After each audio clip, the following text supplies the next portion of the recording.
Here's to it and from it and to it again. If you don't get to it to do it, you'll never get to it again. That's a goalie talking for you. Make no sense, goalies. The Lightning Audio Network presents Martini Mondays with Phil Esposito and Bobby the Chief Taylor. Have a seat, grab a cocktail, and enjoy the show. Here's Espo and Chief. I woke up this morning and I could hardly talk. My voice, I lost my voice. Really? And I think a lot of it has to do with the pollen. Oh, yeah. I played golf on Tuesday. Ah. And my eyes were watering, my nose was running. I mean, it's got to be. Yep. I know. And then my throat. It's like, You know what's weird is that you think you'd get that hay fever in the spring when everything is supposed to be coming new. not in Florida. Not in Florida. You get it in the fall. Yep. Yeah. I don't know. The weather is so nice, too. I know. Got snow up north. Really? Oh. And Sault, there's snow. In Sault Ste. Marie. When I was playing in Quebec, they never moved the snow with the Les Aus de Quebec Aces. They'd pile it in the middle of the road, so that the street, when you go down the street, the snowbank was so high that you couldn't see the car coming the other way. And I believe that. We would get 2 feet Yeah. to 3 feet of snow every winter. Oh, by the way, Pierre Dorian just got fired. I just saw something about that. Why? I think the new owner just wants his own people, and he couldn't take over. And then when he lost his first-round draft pick Yeah, to Vegas, because he tried to sign Davidoff, the guy he played for the Panthers. At one time. yeah. What? How I do didn't. you pronounce his name, for Christ's sake? Dadonov. That's But it. when did this rule come in? I never even heard of this rule. Chief, you got me. Yeah. You got me. Wow. I was thinking Gary Bettman might have a little Italian in him. Every time he talks, his hands are moving more than mine. I bet you can't describe the clock without moving his hands. I love it, Gary. Keep it doing it. Are we recording this, I hope? But it's funny. Like in Philly, when I ended up going to Angelo Bruno's funeral. Oh, gee. Now, didn't know it was Angelo Bruno. I understand that, Chief. Yeah, okay. Now Wink, wink. Yeah, no, seriously, I didn't know. Sure. We had this friend of ours, a guy, Joe Modersky his name was, and this was before agents and before you getting 10% of this and 10% of that. Yeah, sure. And his wife, Claire, was the sweetest lady in the world. Bruno's wife or the... No, this Joe Modersky's wife. yeah. This is how we ended up. Right. So now on Broad Street, which ends against where the rink was, Spectrum, and where the new Wells Fargo Center is now. You go straight down Broad Street and it goes right to the center of Philadelphia. And all the way along there, they must have 40 funeral homes. No kidding. Oh, yeah. Every second building's a funeral home. Is that the Italian section? Exactly. Right through it. Right through South Philly. Anyway, so Joe says, hey, would you get a couple of guys and we can go to Claire's uncle's funeral? I said, sure, Claire, we'll do anything for Claire. She's the nicest lady. So everybody was busy except for Tommy Bladen. Now, Tommy Bladen was just an 18-year-old kid then, and he was one of those guys that, golly gee, what do you want to do today, Spike? Hey, Spike, what do you want to do? Sunburn on his roof in New York, on the roof of his mouth. Yeah. Anyway, we go there, and as we park the car, and we're going into one of the funeral parlors on Broad Street, we get frisked going into the funeral. Holy crepe. And I'm going, whoa, wait a minute. Tommy didn't care. He was just like, he didn't have a clue. He didn't have a clue. He's in there, like this. I go over to Joe. I says, Joe, who is Sarah's uncle? He says, oh, it's Angelo Bruno. He just got shot because he was in a war with the Gotti in New York to who was going to take over Atlantic City when the gambling came in. Holy crepe. Chief. I know. You just struck a nerve. Who was it that got killed outside of the restaurant in New York on 40, was it, wasn't Colombo? Oh, golly. I was with Barry Beck anyway. Yeah. Barry Beck lived off of 2nd Avenue, and my wife had gone back to Boston, to New Hampshire, actually, So Bubba and I were going to go out to dinner, and we were going to go to this Sparks Steakhouse. Yep. And we're walking there, and we hear pop, pop, which gunfire. Yeah. That's where, and then Gotti was the guy that ended up doing it. And Gotti was the one. And Bubba said, let's go look. I said, look, are you crazy? I said, we got to go the other way. I said, you don't fool with these dudes. I mean, come on. And we went the other way, but was it Joe Colombo? Could have been. It sounds like that. I'm trying to remember. I think it was Colombo. But Gotti wanted to take over, and he ended up doing that. And but FBI guys used to come in to your dressing room and tell us where not to go. You can't go here, you can't go there, you can't go there. And I remember standing up. So we wrote them all down to find out why. I stood up and I said, well, if we can't go there, we can't go here, where can we go? Why didn't you tell us the places we can go? Exactly. And this one FBI guy was cool, man. Oh. He says, well, I don't think there's any place you can go except for stay home. Oh, that makes me think again. When I was playing in the old Eastern League, which was the Slapshot League, right? It was in Cherry Hill, New Jersey. It was right across the bridge from Philly. Okay, this family, the Hamiltons, they were really nice guy, but he was a roofer. Now you know how bad that union is. Yeah. So Tommy's retiring. So they asked if I'd come over to go to his retirement party, and I said sure. For Tommy, they were so good to us because they were the only guys that, when you're young like that, and you can't cook with a crap. Yeah, so if anybody invited you to dinner, you couldn't wait to get there, so you could get that nice home-cooked meal. Home-cooked, yeah. So I'm in there now. I've got the head of the police union on one side, and the head of the roofers union on the other side. Okay, and I'm in the middle, and they're comparing each other's gun. Oh, for God's sake! I know. I'm sitting there and I'm going, holy crap, what's going on here? This is Philly for you. Well, things have changed in this respect. Like most people, you want to have a gun, you can get it. Yeah. And that's really changed. But back then, that's the late '60s. Oh, cripe! There was no way. Oh, absolutely no way. And I mean, when these guys used to tell you can't go in this place because of gambling, or you can't. Man, honest to God, you don't have a clue. Nobody. Nope. Yeah. Did you have somebody come up to say, "Hey, how you doing? How you feeling?" I did. Yeah. Many times, and I feel good. Yeah. What's going on with the team? Well, we're looking to win tonight again, or last night, or next night. Yeah. And that's anybody hurt? Not that I know of. So what about Bobby Orr? Is he playing? I said, you know what? I haven't got a clue. And the guy says, what do you mean? I said, well, Bobby will play if he feels like he can play. If he feels like he can't play because of his knees, he won't play. Yep. But we never know. Until you get to the rink. Until you get to the rink, because Bobby was, when I think of Orr only playing 8.5 years, and probably 6 years, maybe 5-6 years of being at the top of his game, what would he have done in 20 years or 19? That's crazy. What would he have done? My God, when I think about that. People don't realize that, he had to retire at 28 or 29. Yes. In fact, it was Orr that changed the draft age. To 18, that's right. They wanted to get, because every time, as we were talking before, we didn't have a draft back in the day when we came up. No, you and I did. You're automatically Chicago property if you were in the right area. Exactly.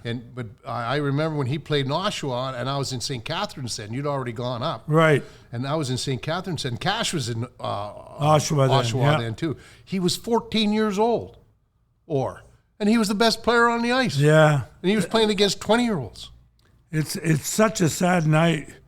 I say this in all due respect to the doctor that was with the Bruins at the time, but he was a general practitioner, and he operated on Bobby the first time and just didn't do a good job. And I say that in all due respect to these guys, because, hell, we had trainers that couldn't even tape an ankle. I know. People laugh at that. Oh, I know. I mean, and when I went to New York, I had to tape my own ankle because he didn't know how to do it. He was crazy. brutal. Yeah. And I'm not afraid to say it was Frankie Pace, who was in the Rangers for 20 years. And he went to Buffalo after that. I have no idea where he went after that, Yeah. but He was with the Bisons. and he didn't give a crap. And when I got traded to the Rangers, Chief, I'll never forget it. I'm in Vancouver. The night before, I'm told by this guy that offered me a big deal with the WHA that I was going to get traded. I was at High Steakhouse in Vancouver. Oh, no kidding. Yeah. Ooh, good steakhouse. Yeah, well, it still is, I imagine. I don't know. But anyway, when I got traded from there, I can tell you that I didn't have a clue about whether I should go or not. Like Vadney said he wasn't going because he had a no trade, apparently. Yeah. And they gave him more money to go. Me, once I got traded, I was out as far as my mind was concerned. Yep.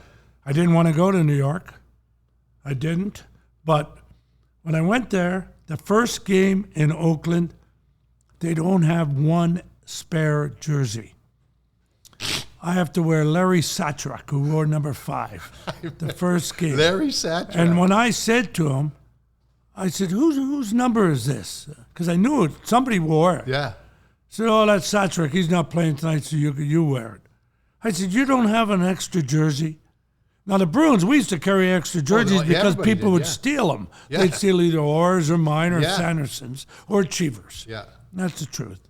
Yeah. And I know, so they carry. Frosty would always carry. He was our trainer then. Yeah. He would also carry like 3 or 4 extra jerseys. Yeah.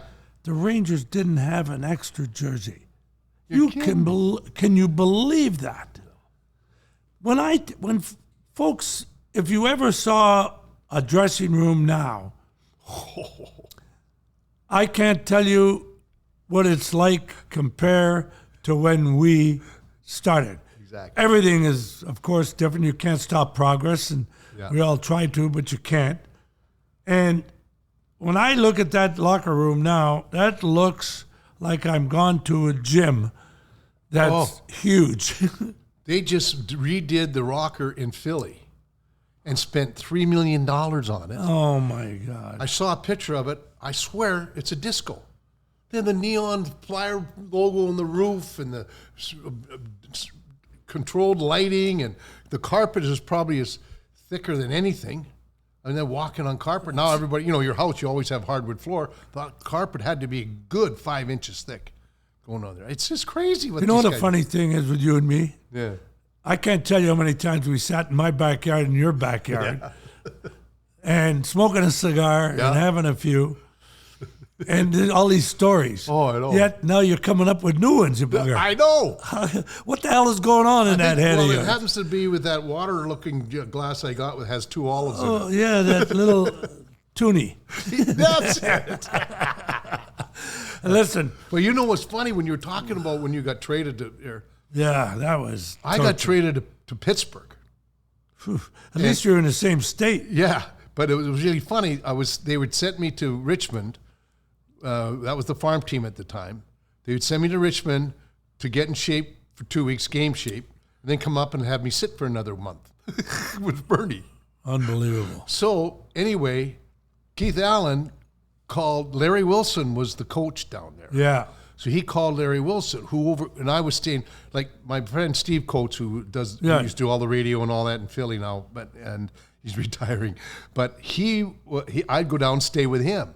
He'd sleep on the couch, he'd give me, and I got his bed all the time. But he calls, and Coatsy answers the phone, and Larry says, "Okay, I got some news for you." He says, "You and Chief are getting traded to Pittsburgh." And he said, "Really?" And he says, "No, you're not going at all. You can't go. There's nobody wants you." He says, "You got to stay here." He says, "But Chief's going." So found out I got traded from Steve Coates, my roommate. Oh, for God's That's who sakes. God told me. Keith never called me. But the best part of the whole trade is I find out after. It was when Ed Van Imp, Ross Lonsbury, and Tommy Bladen got traded to Pittsburgh for Gary Innes. Now think about this. We talk about how smart managers are. they trade Gary Innes, and Ren Blair was the general manager then. The bird man, yeah, and he was a milkman or a bread man. I don't know what the hell he was. Anyway, realized he was a lousy coach and manager. I can tell you that. Anyway, he didn't realize he never had another goalie.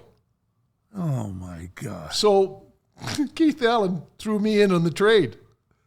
You're kidding. No. And so I went over to Pittsburgh, and I played. I was the regular there, but I remember a couple of times. This is how bad it was. A couple of times, I am walking out of the locker room, getting to the gate to go onto the ice to warm up to start the game. And Kenny Schinkel was the coach, and I really felt bad for Schink because he didn't. He was a good guy. But real good guy. Ren Blair would call down and said, "I've changed my mind. I want Michel Plasse to play tonight." So Schink would just acquiesce and say that. Sure. So I get the tap on the shoulder as I'm stepping out on the ice for warm up. "You're not going tonight, Chief. Michel Plasse is going." How bad is that? Yeah, well, they could take advantage back then. Oh, big time. The guys can't nowadays. No. The people can't. First place, the players make so much money that you can't, especially with a cap, excuse me, and everything else. What's going on? But when I got, you reminded me, I got traded from Chicago to Boston and was told by Bobby Hull. You're kidding. I was at a community night parade and banquet in Sault Ste. Marie, Ontario, where I was born. Right. And Jesse Owens was the main speaker. In fact, Jesse Owens is the only person outside of Bob Hope that I ever asked for an autograph. And Jesse gave me an autograph, and I said it was for my sister. Naturally, I would do that. Oh, right? yeah, exactly. And it was for me. And when I tell people that, they say, "You're kidding me." I said, "No, those two are the only two." Yeah. And anyway, the phone rings, and I was at a guy named Russ Ramsey, who was the local television sports guy, and that's the band. He was head of the community day parade. TV in Sault Ste. Marie? Just barely, 58. 58, we got it. 58, yeah. And so this was 66, 67. Yeah. So. Yeah. And the phone, Russ says, "Hold on, I'll get him." And he gets me, and it's 5 minutes to 12. He said, "Phil, I just heard you just got traded to Boston." I said, "What?" He said, "No, I'm telling you, I can't believe it. This is I said, "Are you kidding me?" "For who?" Like you ask. I don't care. When you get traded, at least my thought was, for whom? Yeah. You know, was the trade worth it? Was I worth the other guys coming? And of course, with the Bruins, no, I didn't think that Martin or Marat were anywhere near me or Hodge and Freddie Stanfield. Exactly. I didn't. Now going to New York from Boston, Rattel and Park, I thought were worth it for me and Vadney. Exactly. Okay, it was pretty much a good trade. So Who the hell was the general manager of Chicago? Was Tommy Ivan still there? Tommy Ivan. That was the world's worst trade. Holy crap. As it turned out, but, Chief, when we won first place that year, the Muldoon curse was lifted, and we're in Detroit, and I'm rooming with Chico Mackey. Yeah. And Bobby's in the next room. I can't remember who his roommate was. No, I was rooming with Kenny Hodge, and and Bobby and Chico were together. And they came in. We had a case of beer because he wouldn't let us after we won the championship, after him promising, Billy Ray promising that he would buy the beer for us. Yeah. He didn't. And we would sit there and throw bottles and our cans against the wall, singing him hymns. If you know what I mean. I know exactly. Well, anyway, the next day in practice, he says, "Esposito," and he went after me, man, and he said something.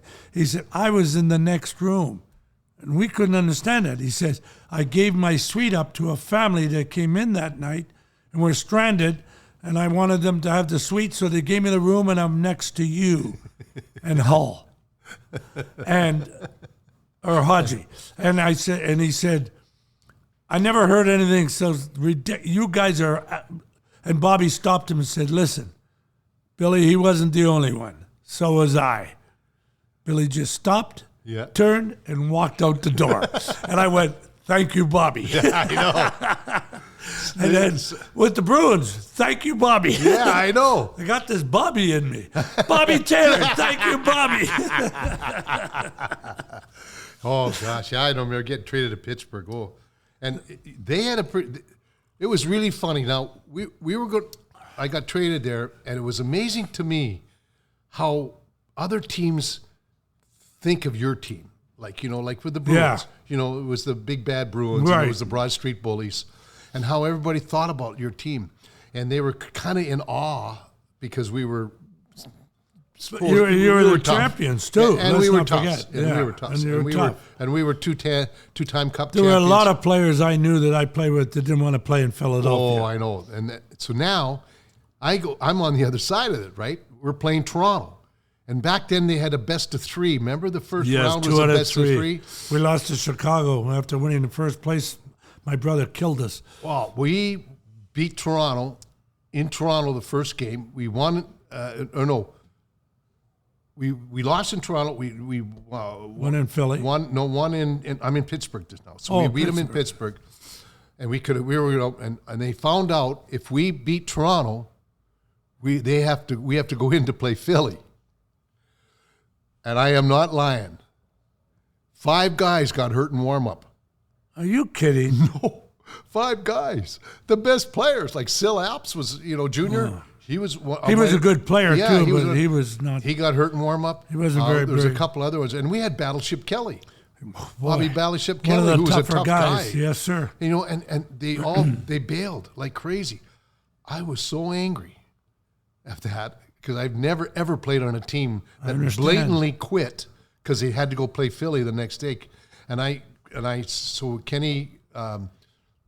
Kenny, he became the head of the Phillies down here at training camp where they have their spring training in Clearwater. Kenny Carson?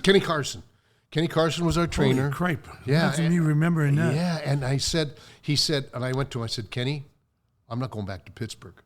I says, I want to go, I'm going to fly straight home to Philadelphia. I says, I can't believe I was with a team that quit like that. Wow. I couldn't do that. And he's... This is how bad Pittsburgh was. He says, okay. And I got my stuff in a garbage bag.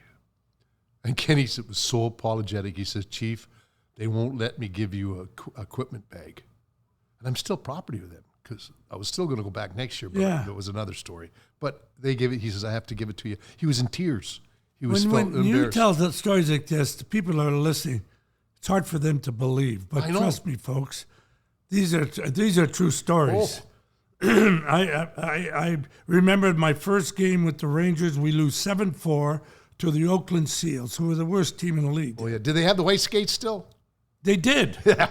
They did. And Gary Sabourin scored 4 goals. Gary Sabourin, okay. He only got 7 in a year. Probably. At the end of the night, we're in the shower. I'm in the shower with Peter Stemkowski. We're showering and getting, and I was like depressed. We just lost to the worst team in hockey. The Bruins, we would go crazy. Yeah. We would be so pissed off that we wouldn't take it. Yep. And Stemkowski said, what's your problem? I said, we just lost to the worst team in the game, in the league. He said, so what? We got another one tomorrow night. Don't worry about it. Chief, I never was so appalled in my life, and the comparison between Boston and New York was intense for me. And I remember looking at the mirror. Look, I never wore a helmet. Before I went on the ice, I combed my hair. Don't ask me why, but I did, okay? I wanted to look good. Yeah, there you go. Comb the hair, look in the mirror, the glass, see if it's working. I wish I had known back then I would have paid somebody to go and ruts up your hair. Guys, when I scored a goal, I said, don't touch the dew. Don't touch the dew. But I saw the Ranger jersey, and I was like, because they were the hated New Yorkers for us. Yeah. They were worse than Montreal for us. Yeah. And Montreal was pretty bad. Yeah. But the Rangers, no way, okay? And when I looked at that, and then I saw that nobody gave a damn because Stemmer said, well, we got another game tomorrow night. I says, yeah, but we just lost to the worst team. And the next night is when I screwed up my ankle and missed 8 weeks with a high sprained ankle. You know, you can walk on those, but you can't skate. Yeah. You know what's funny about that? You just made me think of another story Go, about baby, the Rangers. go, baby. We, of course, everywhere we went in Philly, everybody hated us. You know, and but they all had owners loved us because we sold out every building because they wanted to come and see. Absolutely. So I remember we used to take the bus from Philly to New York. Sure. Because it was a lot easier to bus than to And fly cheaper. and cheaper too. But you know, Ed Snyder was pretty good. He wasn't a guy that really pinched pennies, but it was just a lot faster. No, just with contracts with guys like you. Exactly, you're right. Okay. I got you there. Eddie's a great guy. I Yeah. like him a lot. Yeah. Him and I, when I was president of the association, we had some, Oh yeah. and his hair would get really, stick straight up in the air. My brother and I were on the committee, and Tony and I drove him nuts, okay? One time, Chief, I can't remember listening to this, we were at Nassau, Yeah. players' meetings. Yeah. Eddie asked Tony and I to go to dinner with him and his first wife, Oh, Marilyn. yeah. Was it Marilyn? No, I'll think of it. Yeah, but his first wife. Yeah. Great Really lady. a sweet lady. Really a nice lady, right? Yep. We're driving, a black cat went across. Do you know that he was driving? He backed the car up and went down the other way. Because a black cat crossed. Oh. I went, holy crepe. I thought I was superstitious. That's the most superstitious I thing know. ever. Eddie Snyder was something. I liked him a lot. He was very, very helpful in us getting the franchise here. Yep. Very helpful. Yeah. Him, Billy Wirtz, even Marcelo Boo, even though he was a little bit. Well, he was trying to get rid of the Quebec Nordique. Quebec Nordiques to go to Right, because he was Colorado. Financially, they were bleeding. Yeah. That's why I don't think there ever be maybe. You think an expansion franchise could survive in Quebec City? I don't know. You know what? I mean, I don't know either. I don't know. You'd have to build a whole Especially thing. with the money. Yeah. You know, people Because ask the me. players have to get paid in American funds in Canada. That's what I'm saying. Yeah. And let's not forget when the pension started, it was Canadian funds were more Yes. than American funds. Yep. So we got all our money maybe in 5 Canadian. cents more, but yeah, what more? But now it's 25. There were times when it was 35. Speaking of which, I just got my pension from the NHL. Oh boy! It's in Canadian funds. Of course. Guess what I get for a year? $1,860 Canadian for a year. Listen to me, Chief. You're overpaid.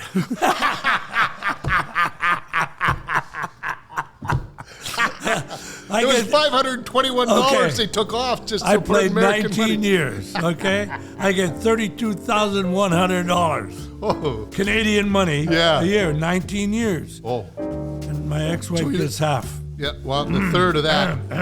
It's a third. Oh, what about you? Oh, you can't talk.